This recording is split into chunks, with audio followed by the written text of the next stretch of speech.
What's up, guys? It's John at National Sports Entertainment, and I wanted to go into tonight's games. Obviously, we split them as far as the Heat did advance in 6.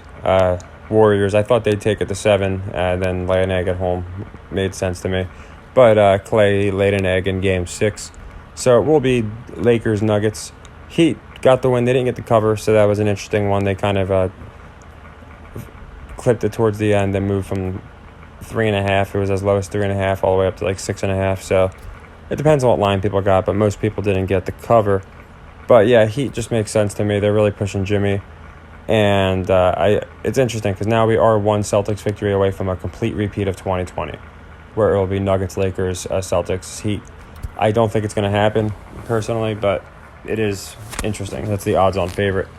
I wanted to go into today's baseball games because for the people that like my baseball videos, it's a simple reason. It's nothing crazy. We went 2-5 today, okay, and we profited in baseball. So you might ask, how that's even possible. Well, it's because of the metrics. I saved the only leg 3 for the one that I believed in the most because the Guardians were the worst team in the league against the over.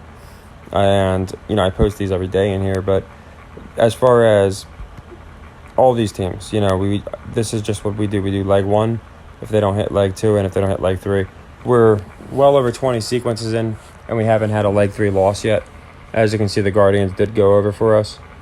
And we missed the rest of them, but we were able to get the A's win, which is nice because it's 1.5 units, so, and what makes it even nicer is it's exponentially true. So on a leg 2, a plus 143 is obviously going to pay us even better than the standard 1 unit net. But if we lost the 3-legger, that's 7 units. We win 7 sequences, that negates that.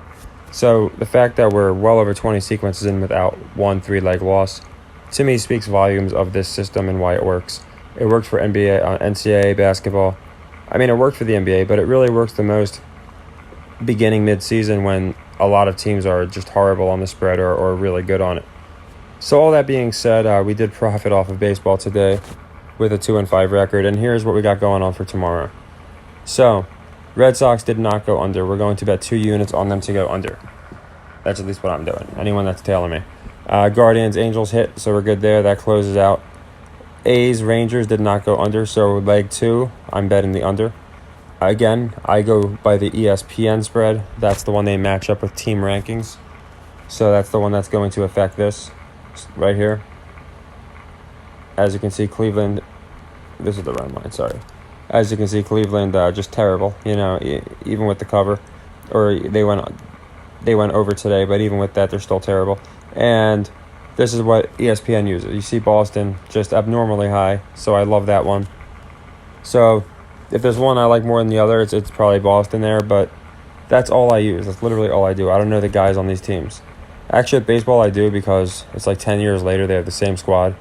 Whereas basketball, one guy's on 10 teams in a year. But even still, I don't really follow the stats. I just follow the metrics. So we got the A's going under because they didn't go under. A's, Rangers. A's did win, so that's fine. We're going to take the Royals to beat the Brewers. They're getting plus 155 on the money line. If you want to feel froggy and do the adjusted line, you can. The alternate, I'm just taking the 155. Pirates, same thing. I took the alternate spread. They lost anyway, so it wouldn't have mattered. But for 143 on a leg 2, I'll just do the win. I'm not going to get greedy. Mets didn't cover for us. They won, but no cover. So, again, that does happen. It's not like it never happens. We have to understand that.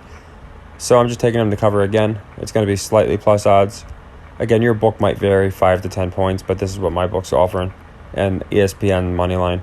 And then Marlins, Rays. I like the Marlins cover. I think it's not one people are going to be all over. It's right around even odds, which looks suspicious to me. I think people are going to be all over the Rays just straight up in this game. But anyway, so I added the Marlins. All these other series are leg 2s of ones that we already started, but I added the Marlins. So we're going to have 6 in play, and I don't want to do a ton. Like I said, it's been working doing 5, 6 at a time. If we play them all, I promise it's not going to work out. We can play a good bit of them, but playing all 13 to 15 is just kind of insane. You can make it work, but the whole point of this is picking our spot. So here I'm picking the best spots that I could find. And yeah, I think we have a good day in baseball tomorrow.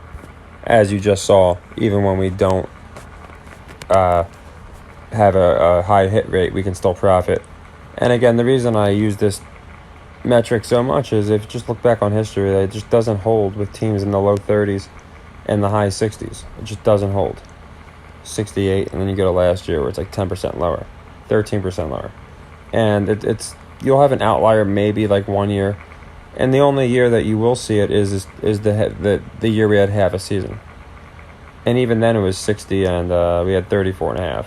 So even then nobody finished in the high 60s and the run line was relatively normal.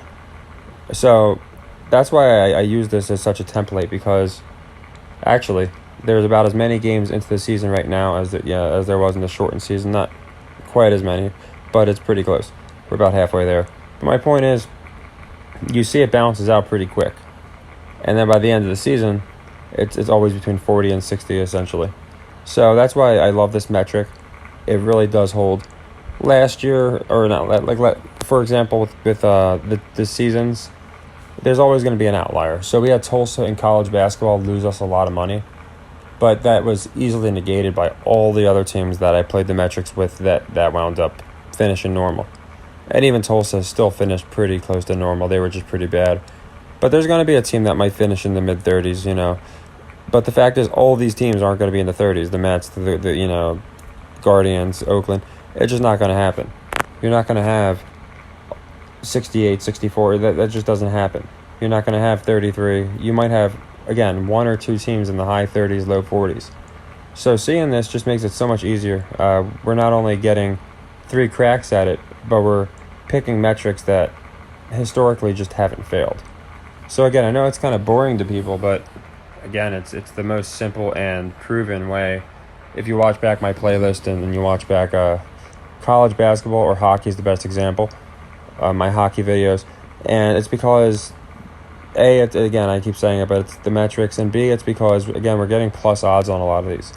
So now we're not just needing to win 7 sequences. We only got to win about 4 or 5 because we're getting anywhere from plus 150 to plus 200 on 30% of them.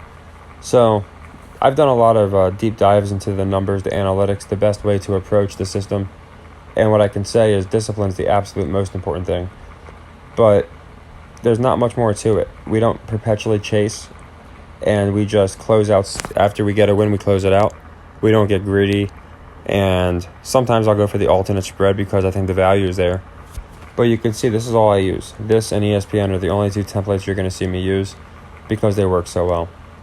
So I know people were requesting baseball. Like I said, today I would have been kind of rushed to get them out. So I did put them all out on my Discord. And we'll be running the same ones tomorrow, except the ones that already won.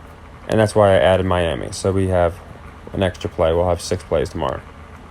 So, and like I said, I will go into the NBA schedule probably later tomorrow or even today, just depending on. I want to see what the spread's at, if there's any talking heads, what they're saying. So take care, everybody, and happy earnings.